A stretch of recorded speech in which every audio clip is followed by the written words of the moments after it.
Hello comic art fans, I'm Matt Kennedy, and this is my crib.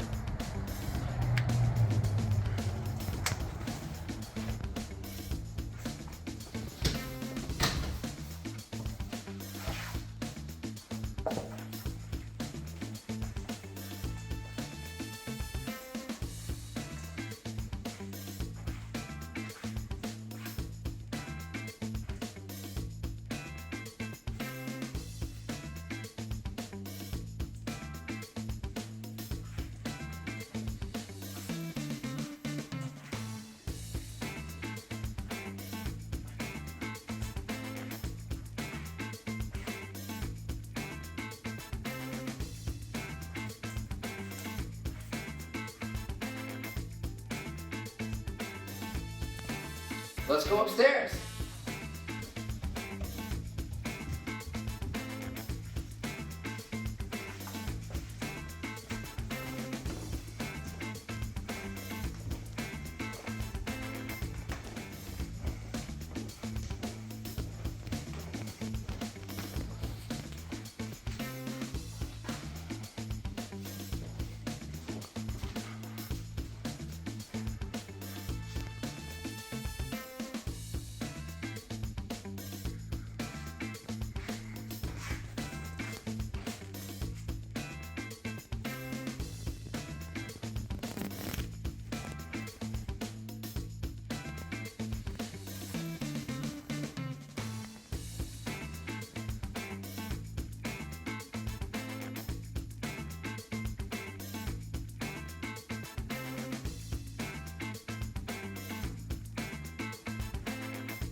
Let's head into the bedroom.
Now let's head into the comic art room.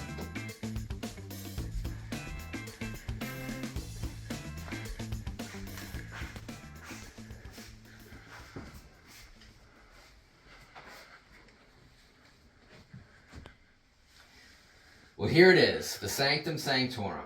There's a lot of good comic art on the walls, I think. I'm a huge collector of Bruno Redondo, and you'll see that on the far wall. But first, let's go through some of the pieces on the north wall.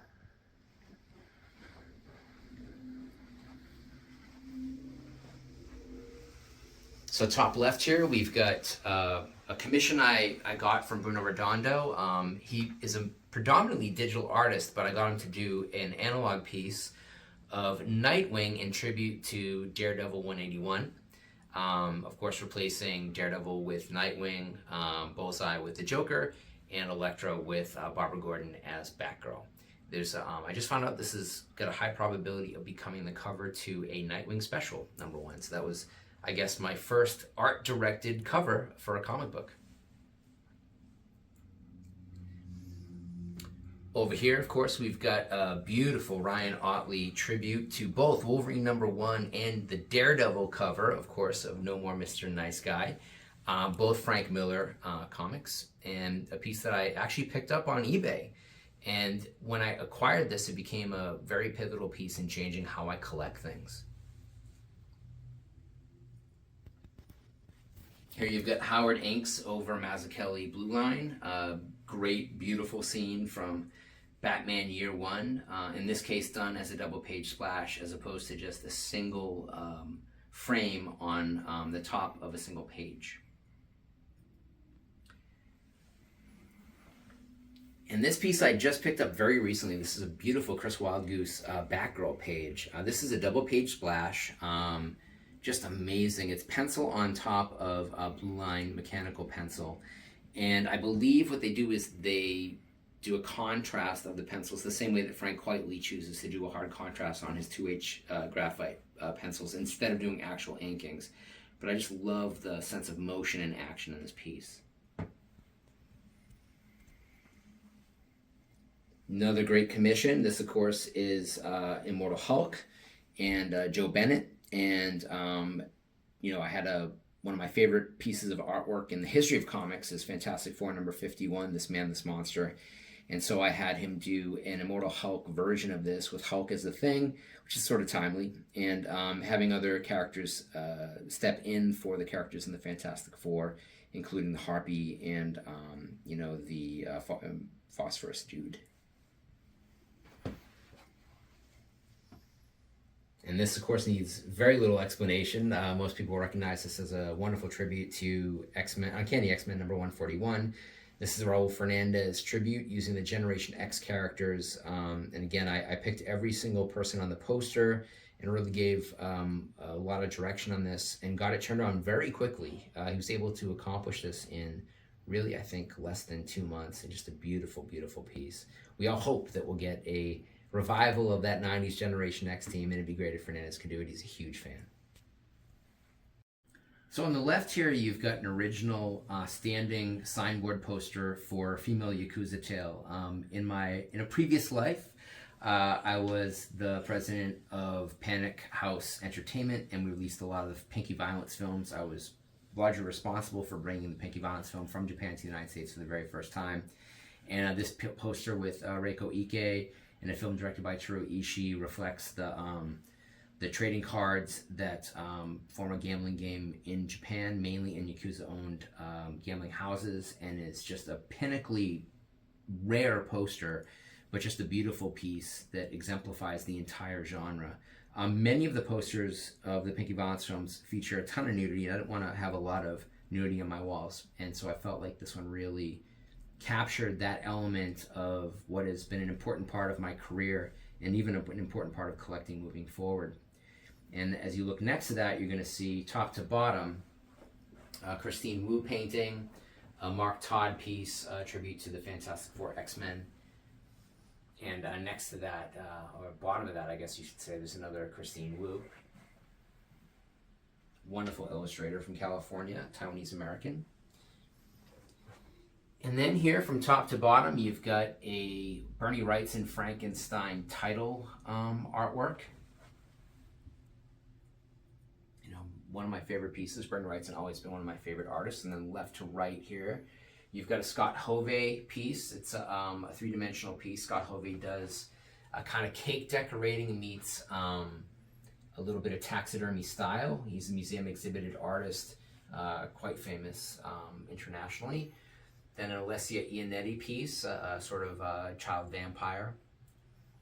And then on the right of that is a piece by Adnohia, which very much in the H.R. Giger style. And so both the Hovey piece and the Adnohia piece were part of the Coaster Show, which is an exhibition I did for years. I first started at La Luz de Jesus Gallery and then brought to my own Gallery 30 South in Pasadena, and will now be featuring in Las Vegas here. So that's a Zachary Mendoza portrait of course, the author of The Great Gatsby, F. Scott Fitzgerald. A Lindsay Way piece from an exhibition I did with Lindsay, which features a piece of her high school notebook as the backdrop for drawings on top of it, which is kind of interesting. Of course, a forming member, or not a forming member, but a member of the classic lineup of the band Mindless Self-Indulgence. Here you get a beautiful Zoe Lakay tribute to Japanese vampires and Japanese horror. And as a kid from Salem, Massachusetts, it's always a beautiful thing to have a Veronica Fish, Sabrina, the Teenage Witch piece, and this a tribute to Kiki's Delivery Service. This piece right here is a Dave Lebo portrait of Dexter, which is actually featured in Dexter in the season, I believe it's season 5, in which Colin Hanks plays a painter who's also a serial killer, and this was featured on screen and popped into a couple of other pieces of art. I love it because it has that kind of Famous Monsters of Filmland look to it, and I just always loved that original Dexter series. Now, the centerpiece of this whole wall is this wonderful piece by Christopher Ulrich. And for those of you who are unfamiliar with Christopher Ulrich, he is a contemporary illustrator who very much has that kind of Gustave Doré style. His pencils are extraordinarily detailed. His work is next level in terms of having elements of prior masterpieces worked into allegories. And I'm actually working with him on a comic series that I will reveal later.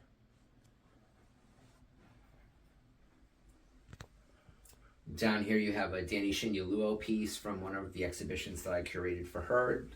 Danny, of course, is known to most Marvel fans as the artist who helped to reboot X-23 in her first ongoing series and did the covers of the first 3 issues. And that piece is a Hunter Jackson production art piece for a GWAR video. Hunter Jackson is one of the forming members of GWAR, and so as a collector of not just comic art but production art, I thought it was important to have a piece of actual continuity artwork. And so that's from a video that GWAR did that actually won a Grammy for Best Heavy Metal, Hard Rock Heavy Metal Video. Here, of course, you have the great Joe Coleman. This is a piece from his very first printed comic book art story. And it's a story about a murderer, not quite a serial killer, but someone in that sort of same lane as sort of a spree shooter. And just a wonderful, wonderful piece. I've known Joe Coleman since I was a teenager back in Boston. And I'm just really, really happy to have this piece in my collection. You know, he's considered a fine artist internationally, globally. And this piece, for people who are familiar with Zoe Milk, is from her very first exhibition. I gave her first featured show when I was the gallery director at La Luz de Jesus in Los Angeles. And the model in the piece is actually a friend of mine who became my assistant for quite a few years, also a very talented designer in her own right. Here we have another Christopher Ulrich piece. This is from his exhibition at Billy Shire Fine Arts, which is called The Fourth Enochian Key. A lot of rabbits you may see, and I have an affinity for rabbits as a sort of Loki character throughout mythology. And, you know, that is just the creepiest, craziest looking rabbit you're ever likely to see. And these next 2 pieces are both by Jose Rodolfo Loaiza Ontiveros. He does a Disney mashup art where he takes contemporary themes and does them in a Disney style. Never in sort of the way that Wally Wood had done a kind of crude depiction of Disney in the early Undergrounds, but in a way that brings inclusion back into the whole Disney mythos. He's an artist from Monterrey, Mexico, and loves Disney. We sold a lot of his artwork, myself as curator, and he is an artist and doing commission pieces for people who work at Disney, for Disney lawyers, for Disney producers, for directors, for stars.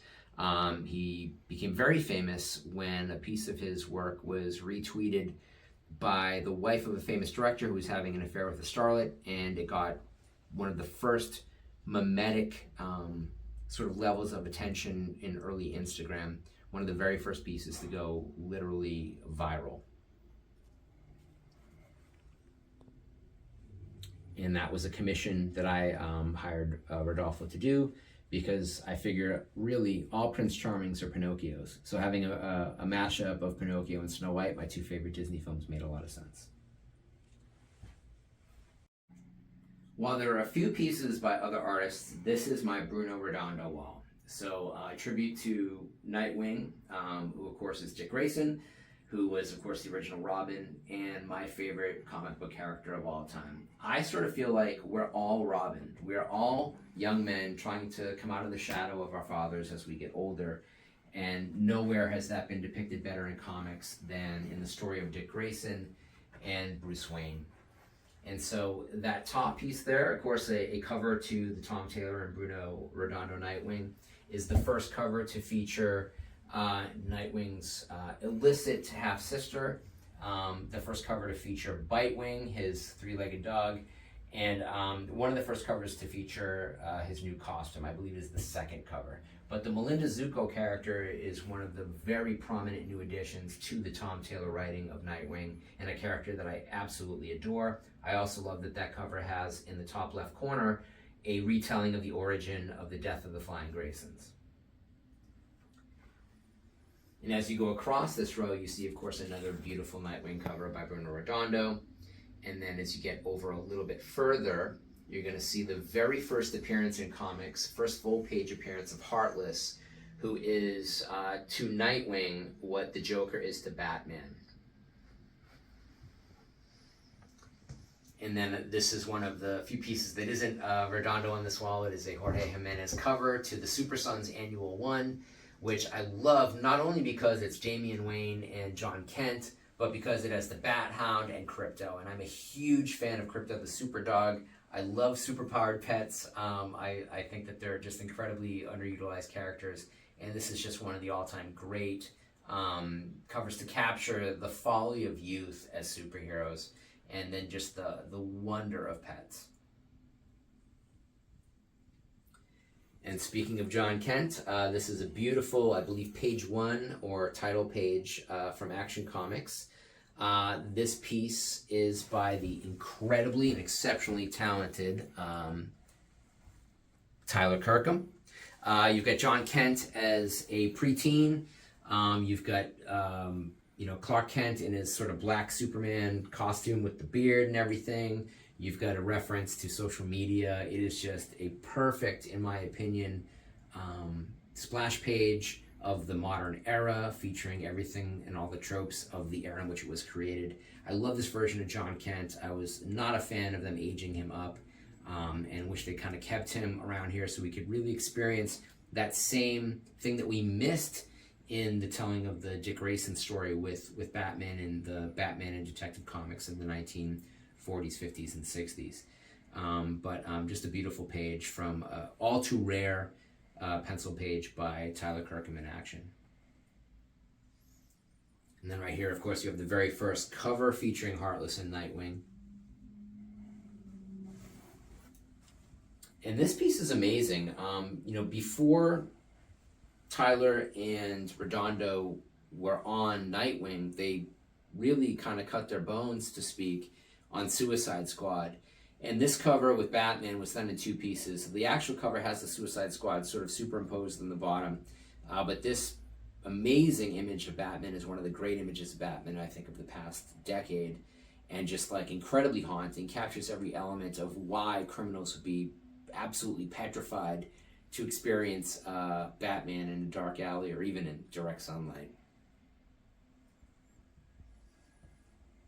And this right here is, of course, another Nightwing cover by Redondo, part of Tom Taylor's run. This is the new uniform, the very first appearance of the most up-to-date Nightwing costume uniform from their run, and just a really iconic cover. Nightwing ran top to bottom, sideways down the right side of the page in the printed version of the comic book.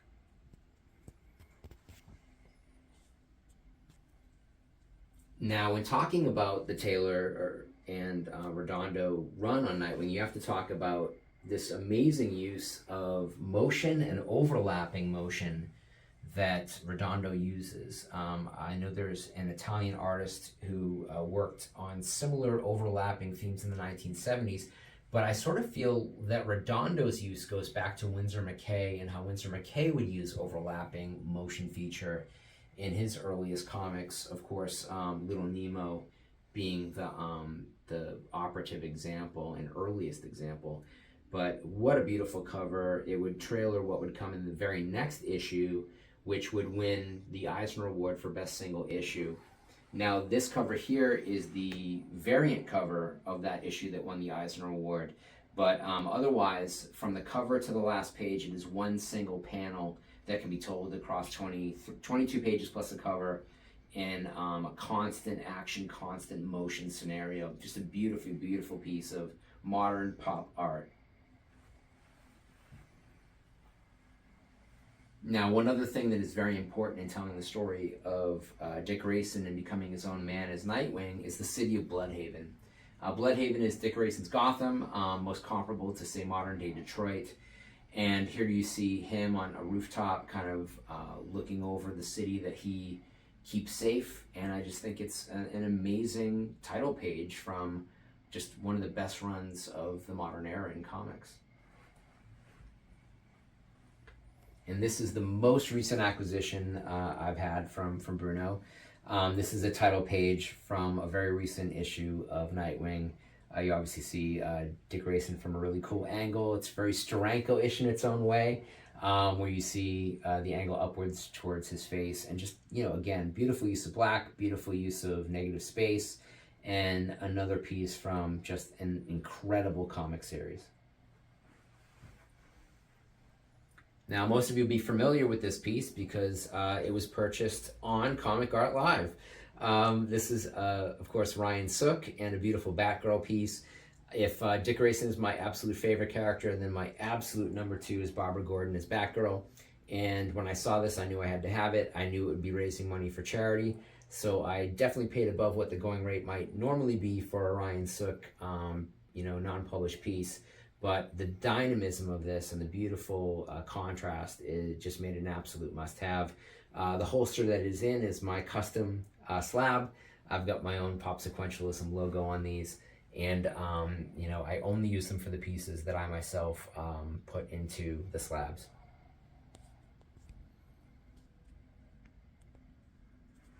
This is an actual full comic book, a sketch cover by the mega talented, Fornes, who has done some incredible work with Batman, but also did work on DC's reboot of Rorschach, when they did the After the Watchmen series. And, I think when talking about Jorge Fornes, you want that very simple thing. It actually continues on to the back of the comic, but this is just such a great primary image, very reminiscent not only of Frank Miller's Dark Knight, but also of Mazzucchelli's Year One, which is obviously one of my favorite things. And we're better to end on a wall full of Dick Grayson than with a Robin portrait from George Perez. Got this from George at Comic-Con, I believe it was back in 2013. He was doing sketches for the Hero Initiative. This is actually a Hero Initiative card. He didn't do it on the Hero Initiative printed side, which is on the reverse, but that is the back of the card, which also places where it was done. He was accepting $20 for little sketches, and I was like, George, I can't just give you $20. I need to give you $100. And so he said, oh, give me one of those other bigger pieces, and decided to do it on a comic book size board. And I just absolutely love this. Of course, we all miss George Perez. His new Teen Titans run was just an incredibly important thing just in the history of my life and the way that I collected comics and my appreciation of the classic characters and sidekicks of the Golden Age, to the point that I even contributed a little bit to Steve Bissett's book on sidekicks within the same era.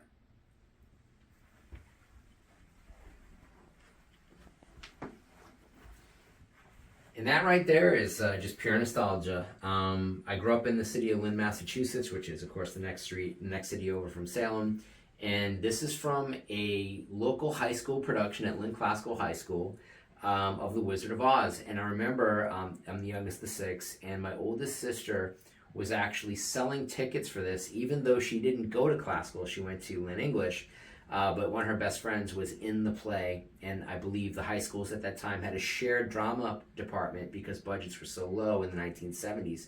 And so I remember there being a little booth on the front lawn of the house I grew up in, selling tickets for this production, and a former business partner of mine, a really, really cool guy named Jordan, who huge tiki collector, huge Beatles collector, found this online and gave it to me as a birthday present one year. And someone that I worked with extensively in doing some exhibitions on arcade games and airline art and those types of things. You can follow him at Peekaboo, who do a lot of amazing, nostalgic for lack of a better word, tchotchkes. But just a really, really thoughtful present. I've always appreciated it, and I knew I wanted to hang it in my office.